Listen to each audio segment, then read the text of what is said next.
이해찬 당대표의 속개 선언으로 더불어민주당 제205차 최고위원을 속개하겠습니다. 제205차 최고위원을 속개하겠습니다. 이해찬 당대표의 발언이 있겠습니다. 어제 영입 인재 중 한 분이 사퇴하는 불미스러운 일이 있었습니다. 사실과 관계없이 인재 영입위원장으로서 국민과 당원께 심려를 드린 점을 송구하게 생각을 합니다. 당에서 좀 더 철저히 조사를 하도록 하겠습니다. 그리고 이후에는 사전에 좀 더 철저히 검증을 하도록 하겠습니다. 신종 코로나 바이러스 감염증 확진 환자가 발생한 지 오늘로 열흘째입니다. 이틀 전 네 번째 확진 환자 이후 추가 환자가 발생하지 않아 다행이라고 생각을 합니다. 또 모두 우한 현지에서 옮은 1차 감염자들 뿐이고 한국에서 감염된 2차 감염자가 없어서 아직 국내 확산 조짐은 보이지 않고 있습니다. 국가의 최우선 임무는 국민의 생명과 안전을 보호하는 것이며 이런 일에는 아무리 강하게 대응해도 지나치지가 않습니다. 정부가 총력을 기울여 이 정도 막아내고 있지만 감염증 잠복기가 최장 2주일인데다가 공항 입국 과정에서 놓친 경우도 있었으니 여전히 대응에 한치 방심도 허용해서는 안 될 것입니다. 우한 주변 지역 방문자의 전수조사도 검토할 필요가 있으며 각 보건소를 대응체계의 거점으로 적극 활용해야 할 것 같습니다. 동시에 환자 진료비와 의료기관 피해 보상, 격리 조치에 따른 생계 지원 등에 대한 대책이 필요합니다. 경제부처는 경제에 미치는 영향을 잘 들여다보고 적절한 대응책을 선제적으로 준비해 주시기 바랍니다. 국민 여러분께도 당부를 드립니다. 이미 2018년 메르스뿐만 아니라 AI나 구제역 방해 등에서 보여준 바와 같이 문재인 정부의 방역 대응 체계는 매우 높은 편입니다. 정부가 투명하게 공개하고 있으니 과도하게 불안을 부추기거나 불확실한 가짜 뉴스에 속지 않으시길 바랍니다. 야당에도 당부를 드립니다. 국민 안전에는 여해가 따로 없습니다. 상임위 등을 통해 국민 불안을 진정시키는데 야당이 적극적으로 협조해 주시기 바랍니다. 오늘 우리 당은 코로나 바이러스 감염증 대책위원회를 설치했고 대통령님과 국무총리께서도 총력 대응을 하고 계십니다. 당정은 한치도 방심 없이 대응하여 이번 사태를 무사히 넘기도록 최선을 다하겠습니다. 어제 민주당 공관위가 진행한 총선 후보 공모가 끝났습니다. 조만간 총선 준비의 핵심인 공천 심사에 들어갈 예정입니다. 공정하고 투명한 공천이야말로 총선 승리의 시작과 끝입니다. 민주당은 특혜나 차별 없이 모든 후보가 이의를 제기할 수 없는 시스템 공천을 진행해서 가장 유능하고 깨끗한 인재를 추천하겠습니다. 오늘은 총선 공약 제3탄을 발표하고 선거운동을 이끌어갈 선거대책위원회도 이번 주에 구성을 완료할 예정입니다. 민주당은 모두는 이번 총선이 민주당뿐만 아니라 국가의 앞날을 좌우하는 중요한 선거라는 사명감을 가져야 하겠습니다. 항상 낮은 자세로 자신이 아닌 국민의 눈높이에 맞추겠다는 진실하고도 절실한 마음으로 임해 주시기 바랍니다. 이상입니다. 네, 다음 이인영 원내대표의 발언이 있겠습니다. 내일은 우리 전세기가 우한으로 출발합니다. 지금 무엇보다 중요한 것은 우리 국민의 생명을 지키는 일입니다.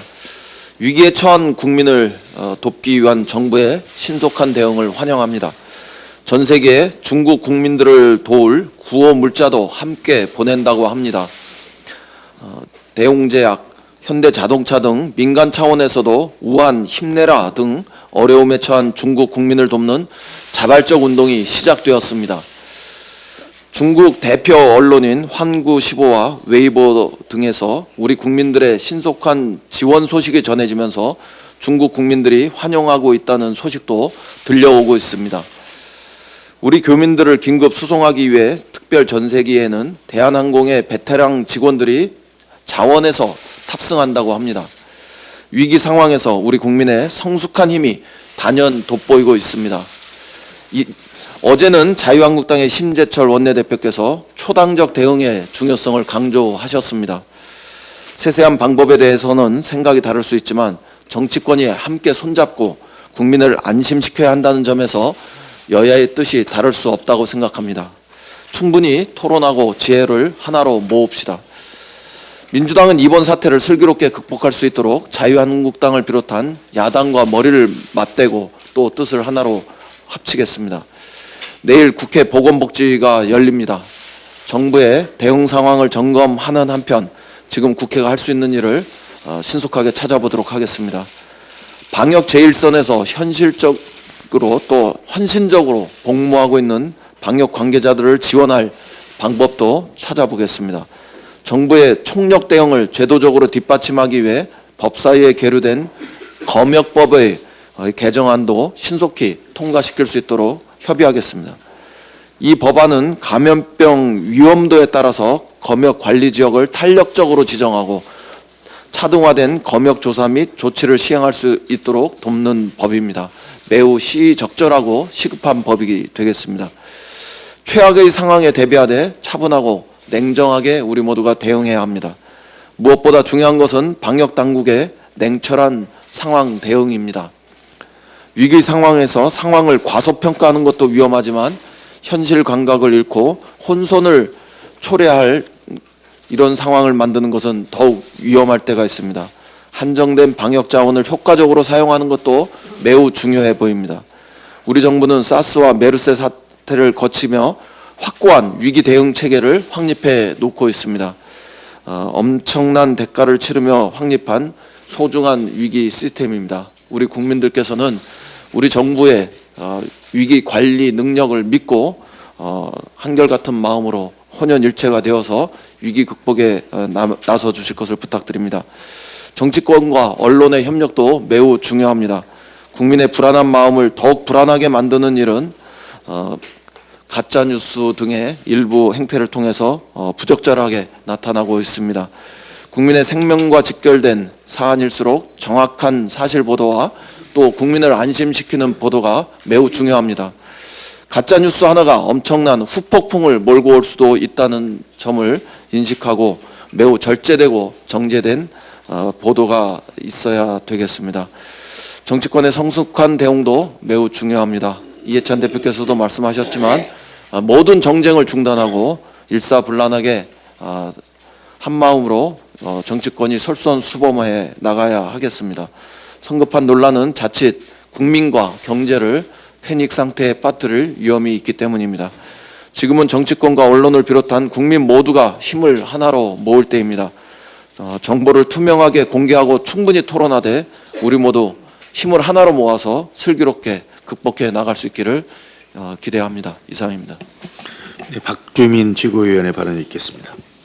예, 대표님 그리고 원내대표님도 말씀하셨지만 신종 코로나 바이러스 감염증 확산으로 인해 국민 여러분의 걱정이 매우 큰 상황입니다. 문재인 대통령님은 정부가 과하다 싶을 정도로 선제 대응하도록 지시하였고 청와대가 책임지고 컨트롤타워 역할을 해야 한다고 하셨습니다. 국민 안전에는 여야가 없습니다. 국민을 안심시키고 안전하게 지키기 위해 모두 힘을 합쳐야 하는 상황입니다. 그런데 한 야당 의원은 역병을 정치에 이용할 생각 없다. 여야 모두 힘을 합쳐야 한다라고 하면서도 우한에 있는 우리 교민을 보호하기 위해 전세기를 보내기로 한 정부의 결정에 대해서는 우한에 있는 교민을 우한 사람으로 부르며 비판하고, 허위로 만들어진 것으로 보이는 맥주회사 트윗 계정에 올라온 글을 활용해서 병명에 대한 정부의 안내에 대해 비판하기도 하였습니다. 이런 모습들이 과연 질병의 정치적 활용이 아닌지, 여야 모두 힘을 합치는 데 도움은 되는 것인지 등에 대해서 스스로 자문해 주셨으면 합니다. 우한에 있는 교민을 위해 출발하는 전세기에는 아까 원내대표님이 말씀하셨던 것처럼 자원한 12명의 승무원이 탄다고 합니다. 정치권에 있는 사람들이 이런 분들을 비롯해서 질병의 확산을 막고 국민의 안전을 지키기 위해 일선에서 싸우고 있는 사람들을 부끄럽게 해서는 안 될 것입니다. 이번에야말로 정치권이 힘을 모아서 국민의 안전을 책임지는 모습을 보여줄 수 있어야 할 것입니다. 참고로 우리 당은 이번 신종 코로나 바이러스 확산을 막기 위해서 선거 운동 관련된 행동 준칙을 정해서 하달할 예정입니다. 많은 분들이 관심 가져주셨으면 좋겠고 따라주셨으면 좋겠습니다. 어제 국토교통부가 발표한 공동주택관리법 시행령과 시행규칙 개정안을 보면은 주택 소유자가 아닌 세입자도 제한된 요건 하이지만 동대표를 할 수 있도록 바뀝니다. 작은 변화이긴 하지만 세입자의 권리 보호를 위해서는 큰 의미가 있다고 생각합니다. 설 연휴 직전에 100여 개의 시민단체들이 모인 모임에서 주택임대차 보호법 개정안을 20대 국회 내에서 통과시킬 것을 촉구하는 기자회견을 했습니다. 정치권이 민생을 말하면서 세입자가 2년에 한 번씩 쫓겨날 수 있는 이 상황을 외면해서는 안 된다는 취지였습니다.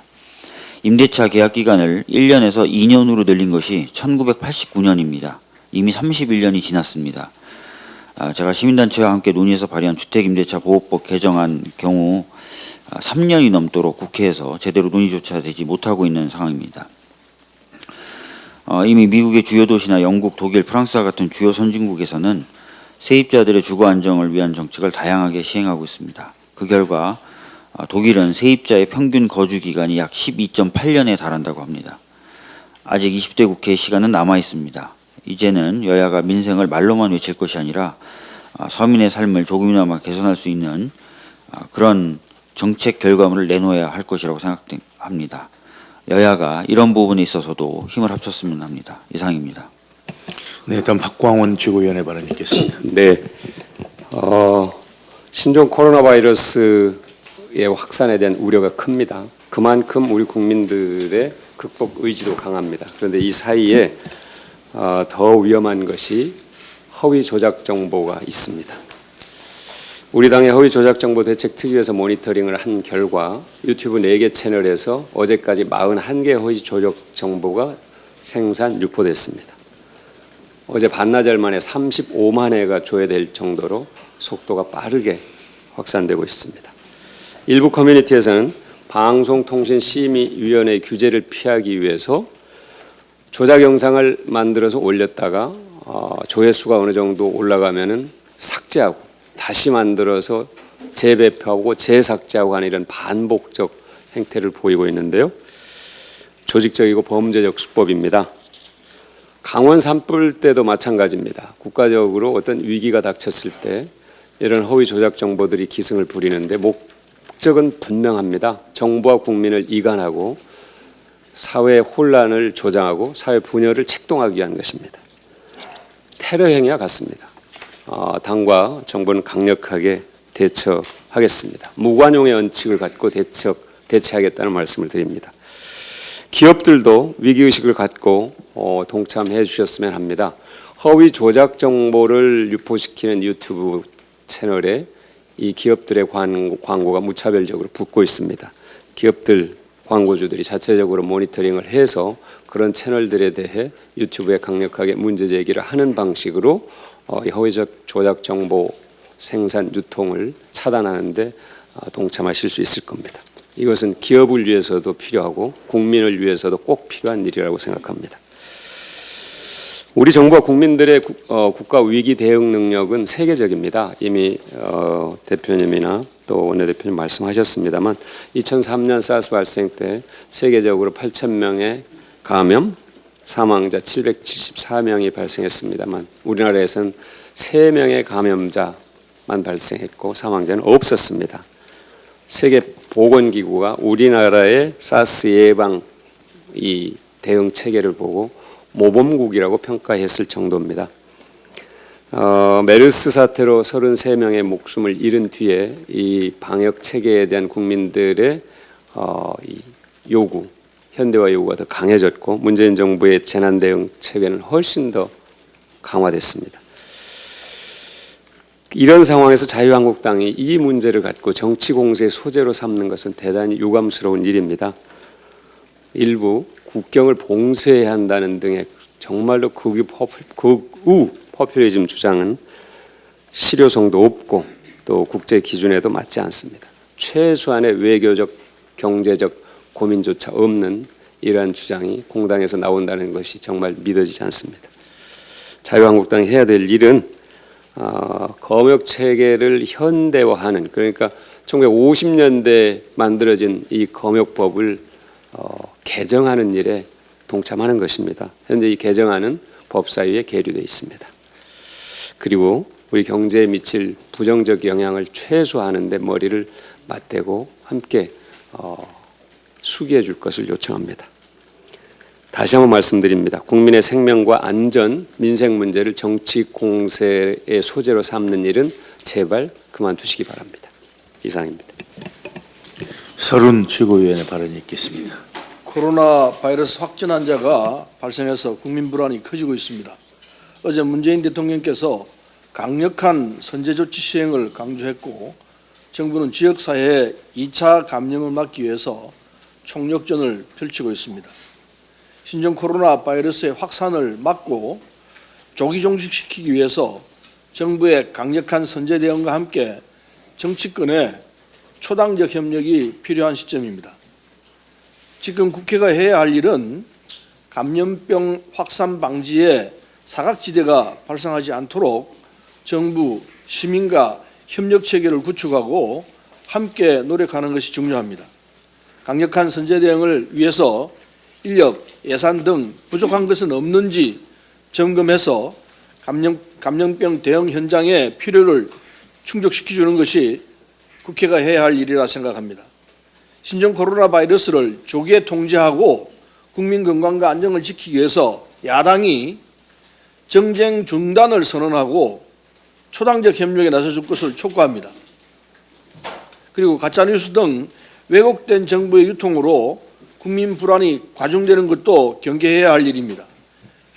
왜곡된 정보의 유통을 막기 위해 정부도 신속하고 투명하게 관련 정보를 국민들께 제공하는 노력에 박차를 가해주길 바랍니다. 이상입니다. 다음 김혜영 최고위원의 발언이 있겠습니다. 많은 국민들께서 연령이나 지지 정당과 무관하게 21대 국회에는 젊은 세대가 보다 많이 진출하길 원하고 계십니다. 각 정당에서 앞다투어 청년 인재를 영입하는 이유 중 하나일 것입니다. 정당의 인재 영입은 그 정당의 지향점을 보여준다는 점에서 의미가 있고 또 필요합니다. 반면 선거 국면에서 영입 인재에만 스포트라이트가 모아지고 공천에서 혜택을 받을 경우 자칫 그동안 당내에서 열심히 준비해온 이들의 기회는 줄어들 수밖에 없습니다. 특히 청년 인재의 경우가 그렇다고 생각됩니다. 청년위원회, 대학생위원회, 또 각 지역위원회에서 열심히 활동해온 많은 청년 당원들이 있습니다. 이러한 기존의 청년 당원들이 기회에서의 박탈감을 느끼지 않도록 정당에서는 그동안 열심히 활동해온 청년 당원들에게 기회를 주는 부분에도 많은 관심이 필요할 것입니다. 사실 대한민국의 정당들이 정당 내에서 청년 정치인을 육성하는 데 소홀함이 있는 것이 사실입니다. 청년 정치인들이 각 정당 내에서 육성되고 성장해 나갈 수 있는 풍토를 만드는 것이 대한민국 정치 발전을 위해 중요한 지점이라고 생각됩니다. 저희 더불어민주당에서는 청년 당원들이 청년 정치인으로 훌륭하게 성장해 나갈 수 있도록 지속적인 방안을 만들어 가겠습니다. 이상입니다. 네, 다음 남인순 최고위원의 발언이 있겠습니다. 네, 우리 당이 인재로 영입한 원정건 씨가 성폭력, 데이트 폭력 가해자로 지목된 것에 대해서 강한 유감을 갖고요. 그리고 피해 호소인을 비롯한 상처 입은 모든 분들께 깊이 사과를 드립니다. 친밀한 관계에서 벌어지는 성폭력, 데이트 폭력이 드러나기 어려운 경우가 많습니다. 이번에 피해 호소인의 용기로 알려지게 되었습니다. 피해 호소인의 용기를 지지하고 우리 당은 지난 그 미투 운동 이후에 젠더 폭력 문제에 대해서는 무관용 원칙임을 다시 한번 강조를 드립니다. 앞으로 우리 당이 인재들에 대한 검증을 더 철저히 하도록 하고 국민들을 실망시키지 않겠습니다. 이를 뒷받침하기 위해서 우리 당 내에 젠더 폭력 상담 신고센터를 이미 설치해서 전담 인력을 두고 상담 조사 등을 철저히 하고 신속하게 할 수 있는 처리 절차를 갖추고 있습니다. 우리 당은 성희롱 성폭력 피해 내용을 젠더폭력 신고상담센터를 통해서 신고할 수 있다는 점을 다시 한번 말씀을 드립니다. 한편 성폭력, 데이트폭력 등 젠더폭력은 개인의 일탈이나 도덕성 문제의 차원을 넘어서서 인권 침해이며 명백한 범죄 행위입니다. 결코 쉽지 않았을 피해자들의 용기가 헛되지 않도록 당과 그리고 그 사회 각계와 또 정부가 온 국민이 한마음 한뜻으로 젠더 폭력 근절을 위해서 노력을 해갈 것이며 용기를 낸 피해자들이 2차 피해로 상처 입지 않도록 최선을 다하겠습니다. 예, 신종 코로나 바이러스 감염증은 사스와 달리 감염됐지만 증상이 없는 무증상자에 의한 바이러스 전파 가능성이 있을 뿐만 아니라 메르스보다 감염증 확산 속도가 빠른 것으로 알려져 있습니다. 또한 우한 폐렴이라고 불리우는 신종 코로나 바이러스의 어떤 국내 추가 유입을 막고 지역사회 확산 차단을 위한 범정부 차원의 강력한 방역 대책과 철저한 초동 대응이 필요합니다. 2015년에 메르스 초동 실패와 확산 사태를 반면교사로 삼아서 2차 감염을 차단해야 합니다. 정부가 어제부터 우한 지역에서의 입국자 3,000명에 대해서 전수조사에 들어갔는데 꼼꼼하게 조사를 해야 할 것이며 보건소에서 특히 일반 진료 기능보다는 지역사회에 대한 감염 예방이나 방역 활동에 보다 최선을 다할 필요가 있다고 보여집니다. 뿐만 아니라 민간 전문가들이 모두 포함된 민관 협력 대책반을 통해서 의료계의 문제제기와 현장의 목소리가 신속히 전달되도록 해야 할 것입니다. 정부는 신종 코로나 바이러스 감염증을 1급 감염병인 신종 감염병 증후군으로 분류해서 관리하고 있는데요. 환자 진료비나 의료기관 피해 보상에 대해서 정부가 명확하게 책임을 지겠다는 의지와 대책을 마련을 하고 또 격리 조치에 따른 생계 지원 등 적극적인 대응책도 동시에 준비를 해나갈 것입니다. 특히 군부대의 휴가나 외출을 당분간 잠정 중단하는 방안과 또 이번 주 후반부터 개학하는 학교들에 대해서도 여러 가지 좀 검토가 필요하지 않나라고 생각을 합니다. 뿐만 아니라 그 신종 코로나 바이러스 감염증 관련해서 SNS 등에서 퍼지고 있는 이런 가짜 뉴스에 대해서 앞에서도 최고위원들이 말씀하셨는데 이 부분에 대해서는 정부가 국민적인 불안과 공포심을 증폭시키는 가짜 뉴스에 대해서는 단호히 대응을 하고 국민께 정확한 정보를 신속하게 제공해서 알 권리를 보장하고 불안을 해소해야 된다고 생각합니다. 우리 국민들이 꼭 하셔야 될 일은 이미 많이 알려지긴 했지만 중국 유행 지역 여행 후에 건강 상태 질문서를 제출하고 또 귀국 이후 14일 이내에 발열 또는 호흡기 의심 증상이 발생하면 질병관리본부 콜센터 1339나 보건소에 문의를 하고 기침 등 호흡기 증상자는 의료기관 방문 시에 반드시 마스크를 착용해야 합니다. 그리고 우리 일반 국민들은 30초 이상 손 씻기와 또 기침할 때 옷소매로 입과 코를 가리는 등 기침 예절을 실천하면 신종 코로나 바이러스 감염증을 비롯한 많은 감염증을 예방할 수 있습니다. 이제 국회에서 내일 보건복지위원회가 열리고요. 여러 가지 대응을 점검할 예정이고 또 당에서도 특위를 만들어서 당초의 대책도 만들어 나가겠습니다. 이상입니다. 네, 다음 이수진 최고위원의 발언이 있겠습니다. 당대표께서도 사과하셨지만 우리 당 인재영입 관련 성폭력 미투 증언에 대해서도 저도 지도부 일원으로 사과드립니다. 몇 가지 사실 확인이 필요하더라도 피해자에겐 매우 큰 상처로 오랜 기간 힘들어할 문제였을 거라고 생각됩니다. 피해자분의 인권과 여성성은 소중하기에 존중받아야 하고 저희 당은 앞으로도 여성과 장애인, 노동 소외계층, 소수자에 대한 관심을 잃지 않겠습니다. 보건복지부는 국민의 생명과 안전이 걸려있는 상황이라 무엇보다 신중하고 엄중하게 신종 코로나 바이러스 차단에 대처해야 합니다. 병원 내 감염 차단이 무엇보다도 중요합니다. 늘 2차 감염은 병원 내에서 가장 많이 확산되고 있었습니다. 감염 관리 인력과 시스템을 갖춘 대형 병원보다는 지역의 민간 중소병원들의 감염 관리 인력과 체계에 대한 지원과 점검을 다시 한번 챙겨보시기 바랍니다. 우리는 지난 몇 년간 메르스 참사 때 겪었던 경험을 바탕으로 사스 전파를 차단했고 조류 인플루엔자와 구제역을 최소화해 수습하기도 하였습니다. 모든 가능성을 열어두고 신속하고 선제적인 대응과 예방 조치를 통해 감염병 위기 관리에 최선을 다하는 것이 중요합니다. 무엇보다 감염 확산을 차단하기 위해서는 국민들의 자발적인 협조와 실천도 중요할 것입니다.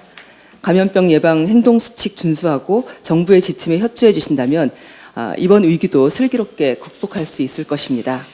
그리고 최전선에는 신종 코로나 바이러스와 사투를 벌이는 의료진이 있습니다. 오늘도 묵묵히 자리를 지키는 공항의 검역관과 그리고 관련 공무원 등 많은 노동자분들께 응원의 목소리를 전합니다. 더불어민주당은 신종 코로나 바이러스 대책 특별위원회와 감염병 대응 강화를 위한 검역법 처리를 요청하는 국회의 역할들을 이루기 위해서 최선을 다할 것입니다. 이상입니다. 이형석 최고위원의 발언입니다. 네, 저는 어제 옛 광주교도소 부지 내에 있는 5.18 민주화운동 안매장 추정지 제5차 추가 발굴 조사를 하는 개토제에 다녀왔습니다. 추가 조사 발굴 부지는 지난해 12월 신원 미상 유골이 다수 발굴되었고 최근 국립과학수사연구원이 발굴된 유골을 하나의 객체로 분류하는 과정에서 262억으로 늘어난 무연고자 묘지 인근에 있는 옛 교도소 텃밭으로 안매장이 의심되는 구역입니다. 옛 광주교도소 부지는 5.18 당시 삼공수 여단이 주둔했던 곳으로 시신을 묻었다는 각종 기록과 계엄군들의 증언이 지속적으로 제기됐던 곳입니다. 당시 광주지검에서 작성한 광주교도소 동향에는 1980년 5월 21일 시신 6구가 교도소 공동묘지 주변에 임시 안매장 됐다고 기록되어 있고 5.18 직후 교도소 내 관사 뒤에서 시신 8구 그리고 교도소 앞 야산에서 시신 3구가 안매장 상태로 발견되었으며 계엄사령부가 발표한 1980년 5월 31일 문건에는 교도소에서 민간인 27명이 숨졌다는 기록 등이 이를 뒷받침하고 있습니다. 80년 이래 5.18 행방불명자 신고는 448건에 달합니다.